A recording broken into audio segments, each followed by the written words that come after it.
Just 8 miles from the Pacific Crest Trail, Mount Whitney is the tallest mountain in the continental United States at 14,505 feet. More than 2/3 of PCT hikers make the journey to the peak, and for many it's the highlight of the Sierra section. But it also comes just 60 miles from the start of the mountains, before any high passes, making it a wild introduction to life for the next 400 miles on trail. We had finally reached the Sierra Nevada mountains, and I couldn't wait to start.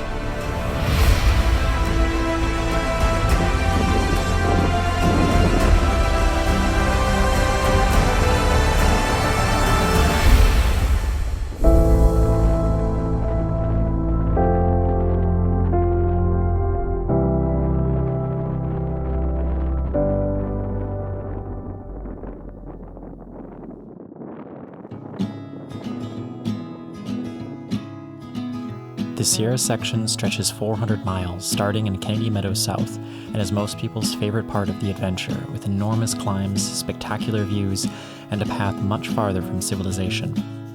The trail crosses 5 main mountain passes: Forester, Glen, Pinchot, Mather, and Muir. Forester Pass is the highest point on trail, at 13,153 feet, but the trail maintains an average elevation over 9,000 feet for the entire section. I was lucky to have fair snow conditions the year I walked, which meant Glen Pass was the only one with a scary crossing, but everyone made it through fine. In addition to the side trails hiking out to towns for resupply, I took 2 other non-essential but well-worth-it adventures. The first was summiting Mount Whitney, an unforgettable experience even with the effects of altitude. The second came much later when my friend got lucky securing permits to climb Half Dome in Yosemite National Park. The valley was beautiful that day, and sharing the summit with a group of friends made me feel so lucky. After 27 days and 70,000 feet of elevation gain, we reached Lake Tahoe and said a very sad goodbye to the majestic Sierra Mountains.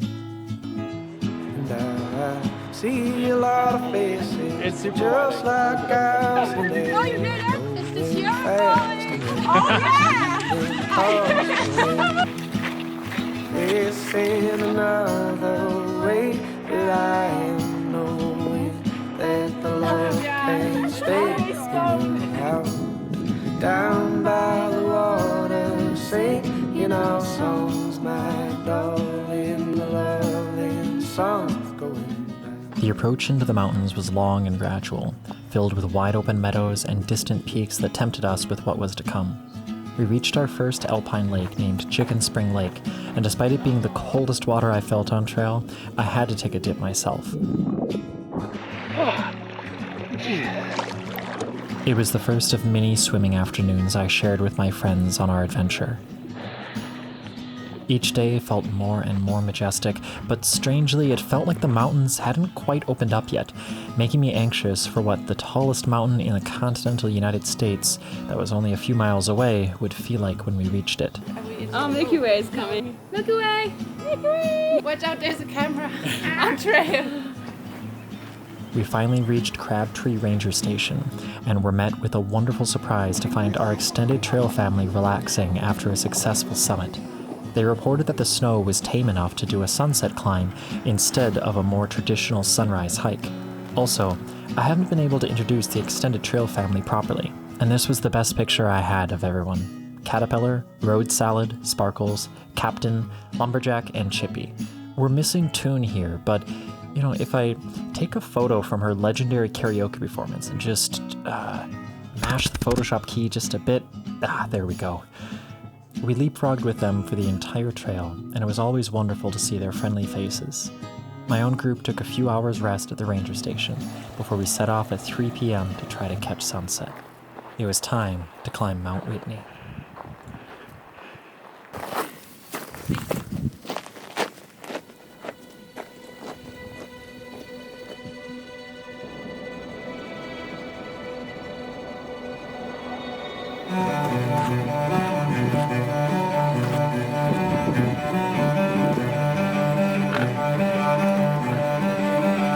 I won't forget the first time the trail broke above the peaks of the mountains, the first time I could see out onto the vast expanse of the Sierra and realize I was going even higher. I was going all the way to the very top.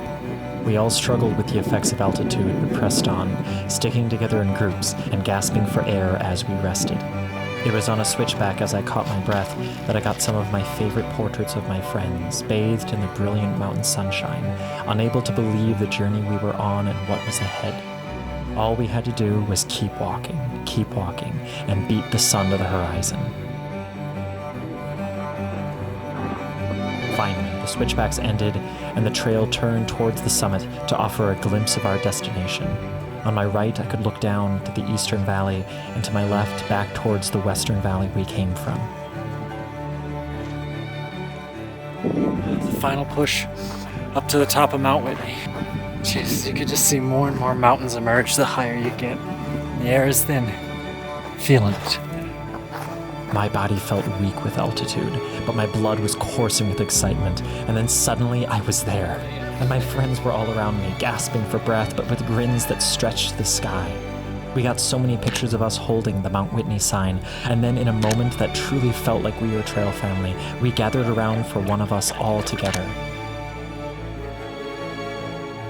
Of all my memories on this adventure, of all the times that made me feel alive, this one stood out as truly beautiful to me, as a moment where I felt close enough to touch the sky, surrounded by the only people who truly understood what this felt like, making memories with each heartbeat that passed. I was heartbroken with joy as I sat there, watching this once-in-a-lifetime sunset sink into the velvet sky and carve a shadow of the mountain into the desert behind us that stretched for 100 miles. And just like that, it was dusk. The sun burned twilight embers into the horizon that faded into a depth of darkness above us that made me truly appreciate standing on the rooftop of the Sierra Mountains. This incredible, wonderful evening had cracked something open inside me that still burns with beauty to this day, that reminds me that no matter who you think you are, how numb to the majesty of the world you think you've become, there will always be experiences that will shake you breathless to your core and remind you of who you truly are. On the way down from the peak, we all sang songs together to keep us alert and awake in the faint glow of starlight, and eventually made it back to camp just after midnight. I collapsed into dreams, unable to believe the memories fresh in my mind.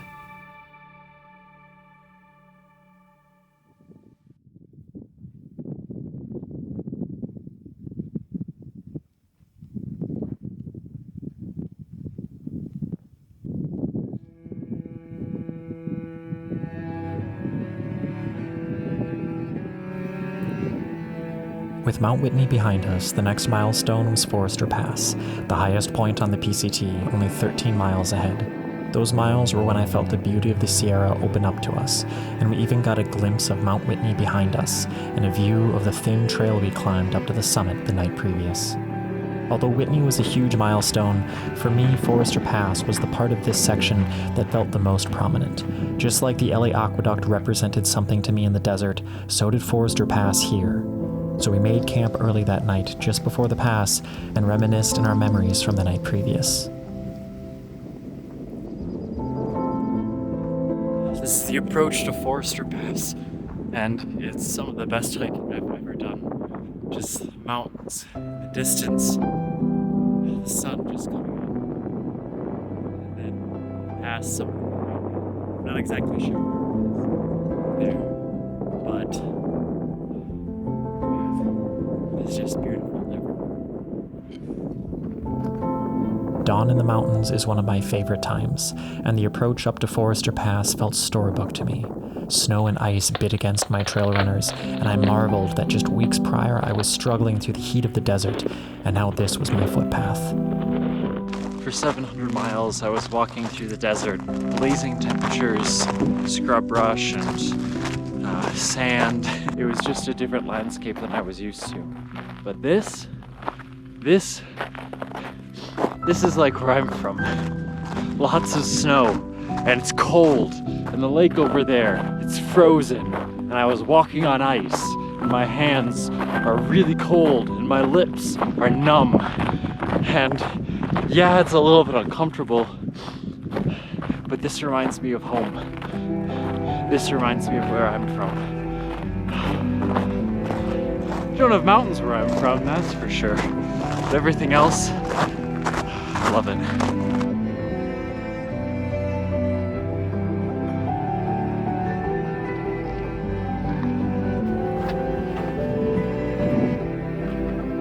It was just after 7:20 in the morning when I reached the top of the pass and saw my first glimpse down into Kings Canyon National Park. The highest point on trail, at 13,153 feet, I was higher than any mountain I had been on prior to Whitney the night previous. I could feel the elevation and the enormity of the sky above me, but the soft morning breeze and the gently warm sunlight made the pass feel so peaceful. The snow on the northern side was my first encounter with the dangers of the mountains, and I was thankful for my microspikes and years of snow experience. Thankfully, it was a straightforward descent, although I was tempted to glissade down just for the fun of it. After the snow, I was treated to one of my favorite moments of the entire trail, a walk along the ridge of an Inselberg in the middle of the valley. I stopped for a windy breakfast there. I distinctly remember it was a Lenny and Larry's complete cookie, and marveled at the mountains all around me. Forester wasn't the only pass we were climbing that day. After 7 days in the mountains, our bear cans were nearly empty, and we were hiking 7 miles off the PCT to hitch into the town of Lone Pine for a 0 day to rest. This is one of the peculiar parts of through hiking. You're on a trail, you know you're going to be at a pass, but where is the pass? That doesn't look too good up there. That also doesn't look too good up there, but surely the pass can't be there. So, where does the trail go? What am I going to be climbing up? Okay, as a matter of fact, I do think that's the pass. Up that way, and right there in the center. That probably doesn't look too terrible to cross. Kearsarge Pass ended up being perhaps more beautiful than Forester because the peaks around it were so craggy and the alpine lakes below it were so blue. We all made it up the pass and took a breather at the top before hiking down to the trailhead. Unfortunately, I realized that although I carried 3 cameras with me to document the trail, I have very few pictures of town since I was usually focusing on resupply, laundry, and recovery while in town. So before I knew it, I was back on top of Kearsarge Pass, and we ran into our extended trail family again. A few miles down trail, I'd get this picture, which ended up being the only picture of nearly everyone from both groups together. It was a good reminder that things can change quickly, and we'd never find all of us in the same location again. One of the phrases that kept popping into my head throughout this adventure is, if the trail is a metaphor for life, what is it teaching me now? Perhaps that the connections we make are never guaranteed to last, that every moment could be the final time you're all together, or the start of a new chapter in your life. But the trail will continue on, and instead of getting caught up in the worries of clinging to every last moment or looking for every new beginning, the most peaceful and wonderful times on trail are when you simply let it all flow around you and watch those last moments and new beginnings come and go with grace and acceptance. There were many times I could have been my last with my trail family, and many people who could have been my brothers and sisters for hundreds of miles, but I'm grateful for the path that I walked and the lesson the trail taught me to be present for both the good and bad moments. Speaking of bad moments, Glen Pass was definitely the worst that year. Although I still feel lucky that we had a relatively good snow year, Glen Pass was covered in snow and made for a steep and scary descent. Even for my well-trained snow legs, it was a good reminder that experience is not an excuse for overconfidence, and I stepped very cautiously. Everyone made it down okay, but it was slow going, although I did get to do my first glissade of the adventure. The pass slowed us down enough that we got to camp a bit later than expected, and after a bit of math realized that we were scheduled to reach the town of Bishop on a Saturday afternoon right after the post office closed for the weekend, and many of us had packages there. It is about 8 o'clock on Wednesday night, and when we did the math on trying to get to Bishop, we realized that we would be cutting it really close, trying to get there before the post office closes at 1 p.m. So, I'm going to try to go fast. I'm going to try to push it, and I'm going to try to get into Bishop, so that way I can get everybody's packages and mine, so that way we don't have to have everybody book it. So, We'll see if I make it. If not, we'll be okay. We'll just wait till Monday. But still, let's see how this goes.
Some of the other passes, it's been really windy and really loud as we've been climbing up. But this pass is oriented in apparently just the right direction, and the wind is in just the right way that right now it's almost dead quiet. There's a few birds. You can hear frogs in the alpine lakes down there. But otherwise, this is very peaceful.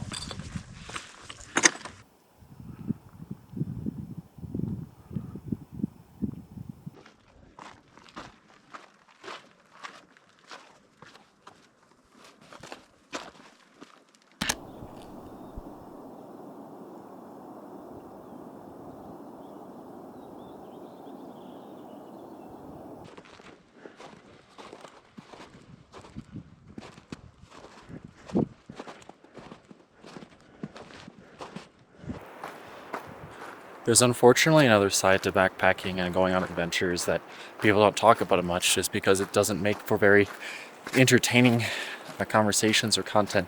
And those are the days that just don't go that well, despite the fact that you're walking through something that's incredible. I mean, back in the distance there, one of the mountains through the pass is sunlit. It's beautiful, it's gorgeous. Sometimes it's difficult to appreciate that. You have a blister that you think is forming. You don't know if you should stop and put some Luca tape on it. Your intestines just feel like they're not the greatest, and you gotta wait until you get on trail and your stomach settles down. And maybe you just slept bad. You got bad thoughts in your head. Maybe you're just dreading all the river crossings, taking your feet or your shoes on and off, crossing them, trying to figure out ways around them. Maybe you're just exhausted from the mental toll of yesterday, doing passes, dealing with snow, making all those decisions, being alone, being away from your friends. And yet you're still out here. And look at this. You're still walking somewhere more beautiful than most places on Earth. And you just take it in, and you appreciate it in your own way, but it's different. And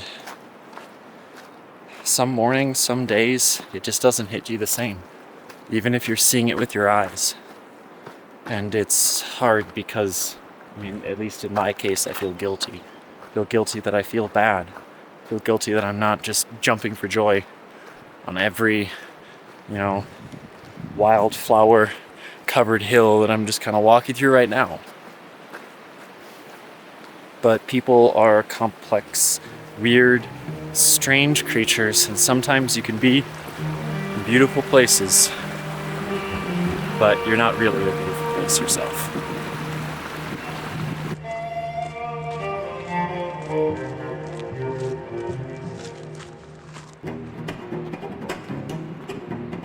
Nearly 1,000 miles of walking and deep in the heart of one of the most beautiful places on Earth, the PCT challenges you in ways unexpected. Like many hikers, I had a lot to think about on this trail. And although the hours a day hiking alone gives you time for those thoughts, there is also so much distraction in nature and people that it's easy to put your thoughts to the side and say, tomorrow. But just like the mountain passes will not move simply because they are out of view, the difficult parts of life do not disappear simply because they're pushed to the back of your mind. Sooner or later, you will have to climb that pass. You will have to stand in front of a mirror so perfect that it casts a shadow of illumination through all of who you are. And that time will come when it must, ready or not, whether you are in a dry creek in the desert or in the mountains at dawn. And you must reconcile the person you wish was standing there, appreciating the view, and the person who actually is. There is a reason I took 3 days alone in the Sierra ahead of my trail family. There is a reason I walked this part alone. My own mountain passes had come due, they needed to be climbed, and I was done putting them off. I was starting to let the trail change me.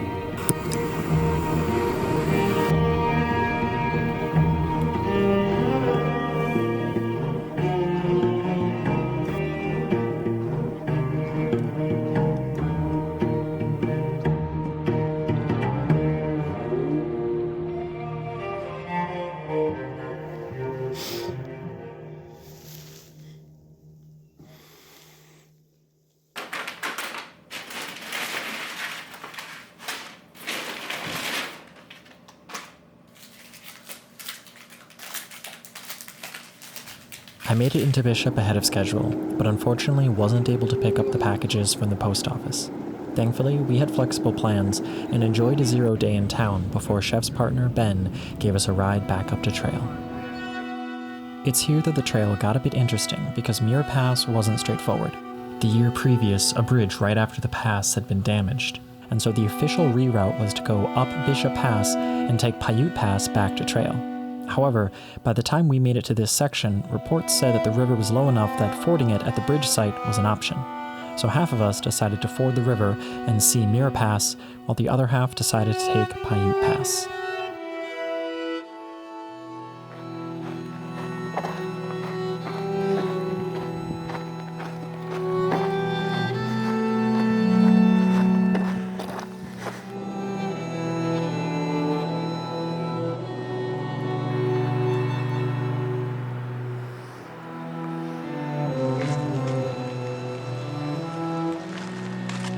This is the first time that we've had proper rain on the trail. The earlier times in the desert, I don't know, that was more like a freezing mist. But this is a good old-fashioned proper rainstorm.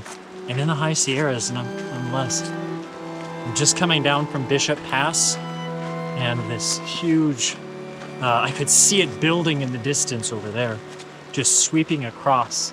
Still, it's beautiful, it's still warm, and the sound of rain on the trees is just beautiful. And the smell, that petrichor, has just nothing like it.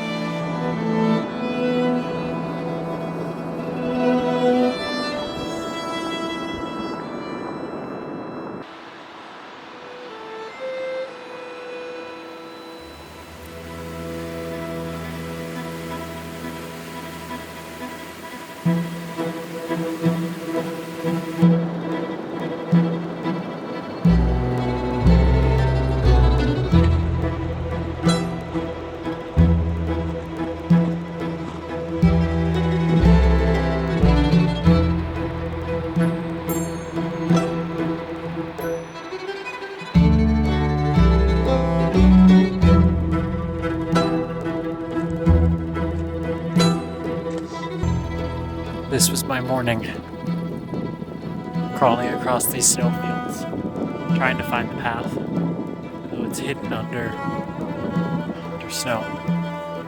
Almost at the top of Muir Pass, there's just a lot of snow between me and the top.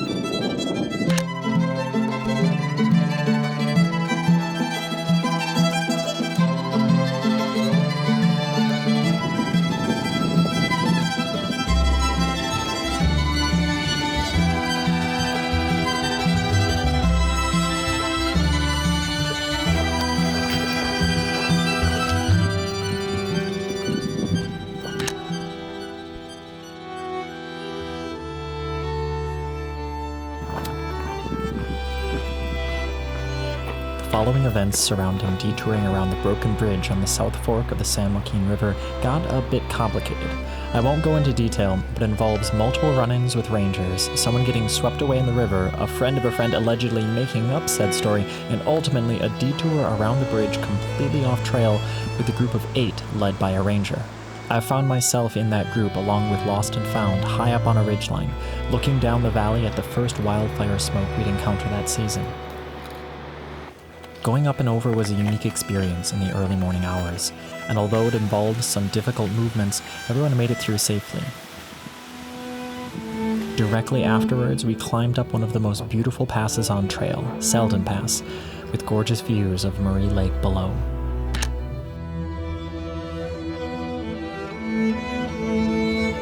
It was crazy to think that with Muir Pass behind us, we were more than halfway done with the High Sierra, and our next goal was making it to the town of Mammoth.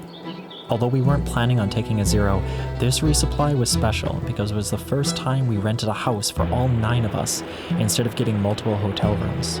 I was so excited to spend time with everyone together, although currently on trail, our group was still split. The half of us that did the up and over were a half day behind the other half that went up Paiute Pass. Like before Bishop, I felt strength in my legs and decided to hike fast to try to catch up with my friends and make it into Mammoth with them a bit early.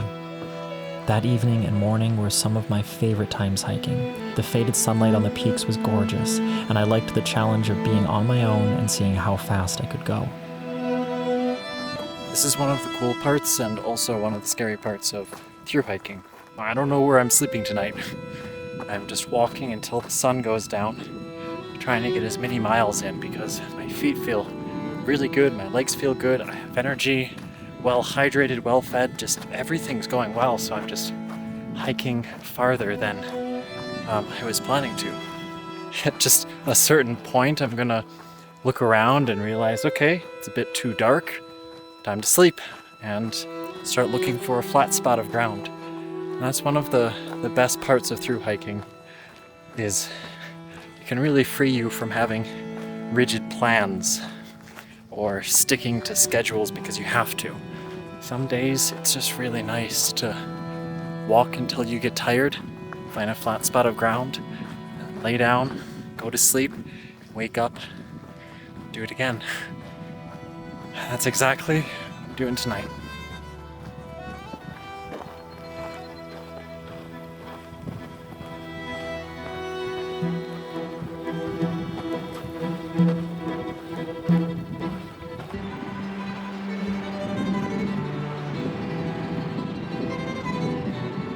I caught up with my friends who I hadn't seen for days at that point, and it was incredible how much I had missed them. Trail families are named that for a reason. It felt like seeing family again.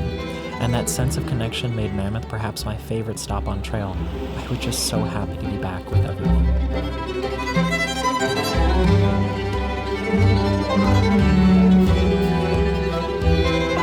Is it video?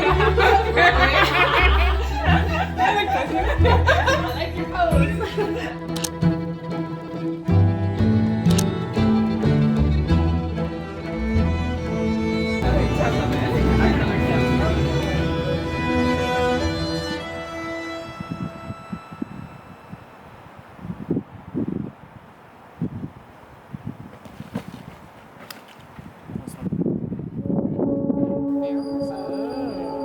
Sometimes you just have to feel it's fluffy, don't you?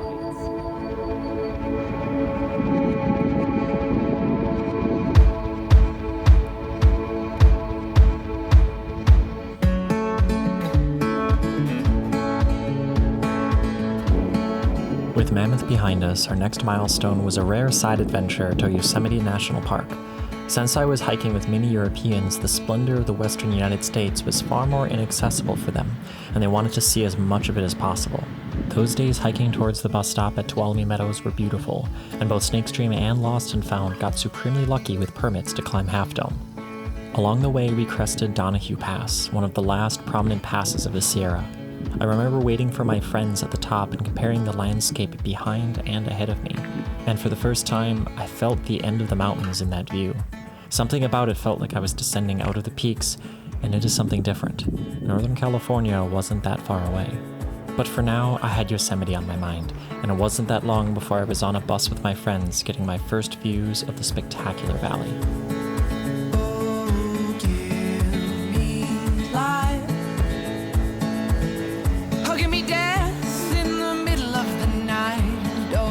I've been rock climbing most of my adult life, and to finally be standing in front of El Cap is just a dream come true.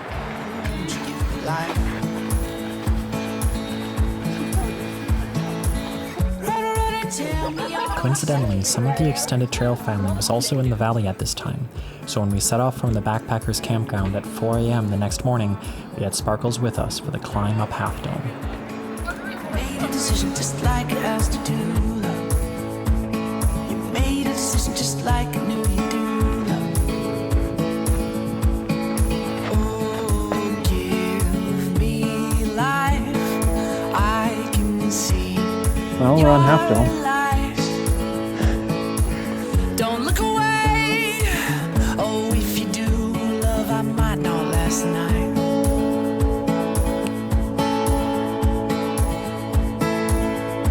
Being up there with friends on such a beautiful day with legs that felt like steel and day packs unbelievably light was a dream for all of us. We marveled at the views and our unbelievable luck that we were able to get permits for so many of us. It felt so surreal to look down on El Capitan, the pinnacle of the rock climbing world for the United States, to see it as part of the whole valley. Yosemite absolutely knocked my socks off, and I felt so grateful I had a group of wonderful friends to share it with. The hike down was hot and exhausting, but I was also able to catch up with Sparkles, who, as a member of the extended family, I didn't get to see all that much. We caught the afternoon bus out of the valley, all of us tired after the 18-mile hike and ready to get away from the enormous crowds we encountered during the 4th of July week. Leaving Yosemite felt strange. On one hand, we were leaving a place of undeniable beauty, but on the other, it felt so good to get back on trail. I remember thinking, this is where I belong, as I relaxed back into the trail routine that had become so comfortable for me. There was a different type of beauty to the peaks that less people see, to the trails that fewer walk, and to the moments spent alone. The break from trail and the glimpse into a national park had given new perspective to how rare and special of an adventure I was on. It made me consider how I was spending my time here, and what I really came out here to do. So I slowed down my urgency, stopped to smell the flowers, and jumped in more lakes.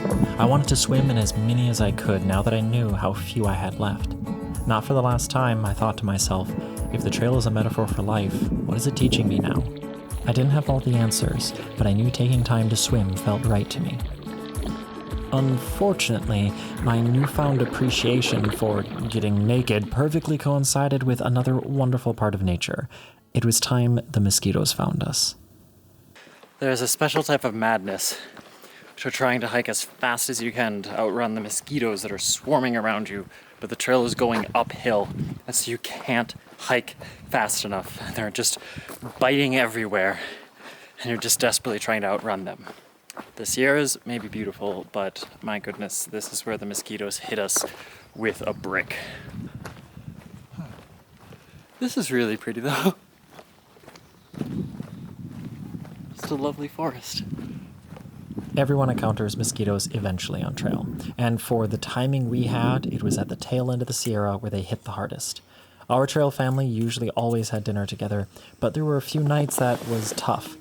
The mosquitoes will leave me alone for a bit. Okay, I'm procrastinating. Now the water's gonna feel good. Better than mosquitoes. Oh, it's cold.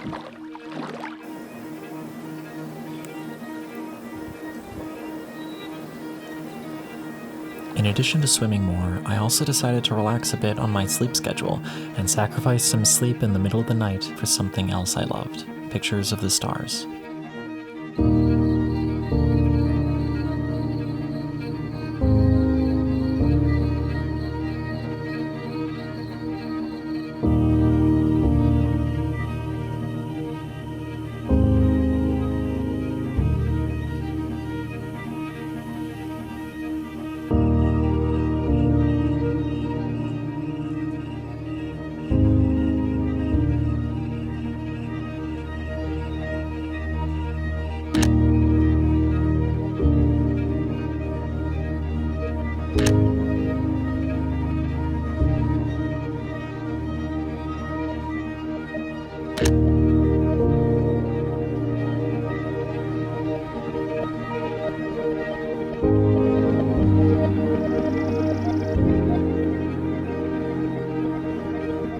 end of the Sierra Mountains was drawing near. Upcoming Sonora Pass was the last time I'd be above 10,000 feet for the rest of trail, and I could already see changes in the landscape around me. I swam as much as I could, spending an incredible 4th of July with a huge group of hikers at an unmarked lake during an hour of low bug pressure. It was exactly the type of afternoon I needed, and was our favorite swimming lake of the whole trail. We slowed our pace a bit to appreciate the last of this section and spent more time together just enjoying where we were. When we finally climbed Sonora Pass and got our last view of the high peaks behind us, it was with bittersweet gratitude that we had been able to walk such a glorious path as this one. This last stretch before Sonora Pass has been one of my favorites that I've hiked on Pleasant. It's all the things that I love. It's a high, flat trail above tree line. The temperature is perfect. Slight breeze. See the snow-capped mountains in the distance. Jagged peaks. All the stuff that makes everything just feel wild. I love it. I love it so much. And yet when I look into the distance at what's coming up ahead, I can see that it's coming to an end. This is the last of the Sierras. It's been so wonderful being here. I don't want to leave.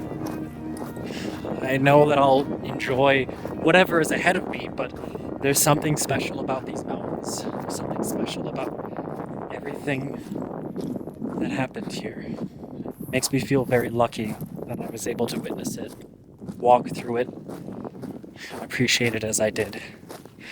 I loved it. I loved every day of it.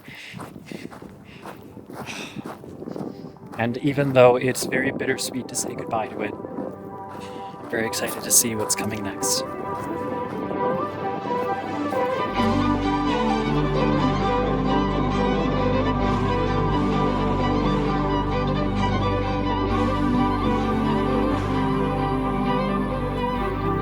It was only 75 miles until Lake Tahoe.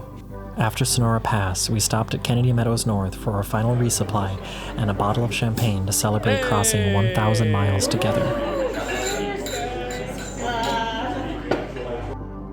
Although the high peaks were behind us, the new landscape of jagged red stone and sweeping forests was still beautiful in its own way. The lakes were warmer and so calm in the light of the setting sun. Flowers still burst over the edges of meadows, and I couldn't help but feel a sense of peace to these endless hills stretching in front of me. 5 miles before Lake Tahoe, I stopped at a beautiful camp spot with a view of the lake, and the next morning enjoyed a rare full breakfast of coffee and oatmeal. I took my time on this last morning, reflecting on the adventure behind and before me, wondering what stories I would find in Northern California and beyond. Tahoe was another wonderful trail town, with all of us sharing a house and cooking home-style meals together. It was among the times I felt most like part of a family with everyone, and to cap it all off, we got to celebrate Snakestream's birthday with some incredible unicorn cake.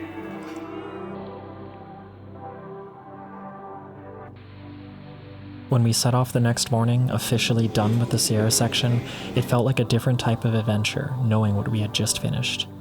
From standing on the rooftop of the West, surrounded by 1,000 sunset shadows, to staring down Yosemite Valley from the top of Half Dome, I felt my definition of beauty and majesty rewritten so many times in the Sierra. From high alpine lakes glinting with a depth of blue mirrored by the endless sky, to distant white peaks cradled by a tree line of emerald pines, I fell in love with so much here. And so it didn't matter that the river crossings were cold, the bugs voracious, and the climbs punishing. I was enchanted by this place. For as long as I live, my dreams will take me to the paths that I walked here, and if I am lucky, my dreaming will give me another glimpse into what it felt like to be surrounded by such overwhelming wonder and brilliance day after day. To have shared it all with a trail family as I had made the entire journey all the more beautiful. And as we stepped off into the next part of our adventure, I was more grateful than ever to be with them. Northern California was famously difficult, not for its beauty, but for the monotony, the burn zones, and heat. It was with curiosity that I approached what would prove to be the most challenging section of trail. Northern California was next.